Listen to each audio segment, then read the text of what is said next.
Or take, for instance, the professional victims who went from conference to conference, telling people each time that the sexual harassment at those conferences was so bad that they were literally putting their lives on the line merely by turning up. There's lessons. You can't trust the cops. You can't trust people to believe your story. You can't trust the people who hang out with you at these events. You can't trust the leaders of our community to give a damn. That it was so dangerous that they had to go around in pairs. So at the conference, all of the skeptic writers who were there instituted a buddy system in which we always traveled together or with a male escort, and especially when returning to hotel rooms late at night.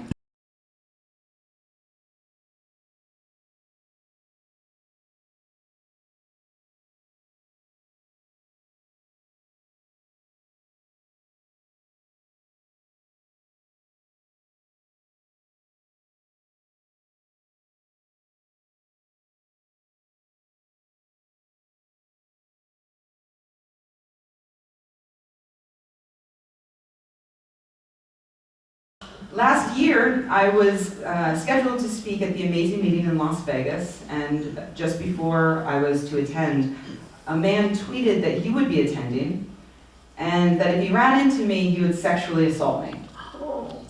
The JREF, who organized the conference, allowed the man to come, and did absolutely nothing to make me feel safer. In fact, the man was even angrier at me by the time the conference rolled around, because by retweeting what he had said, my friends actually got him fired from his freelance writing job. So at the conference, all of the skeptic writers who were there instituted a buddy system in which we always traveled together or with a male escort, and especially when returning to hotel rooms late at night. So what I learned from that was that I can't rely upon the leaders of our movement to care or to actually take action to help.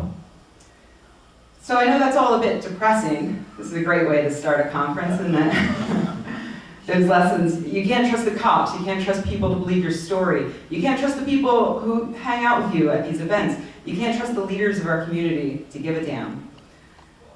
There have been exceptions, though, so brighten this up a little bit. For instance, recently I found that the FBI has been much more willing to listen to me than local police, though as of this moment, no one's been arrested for making threats on my life. But I've had friends and strangers alike who have never questioned my words when dealing with harassment. At events like this, I'm inundated with the best people in the world. Every time I give a talk, I meet so many amazing, wonderful people, while usually the online bullies are too frightened to talk to me. Can you blame them? Really?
Quote mining.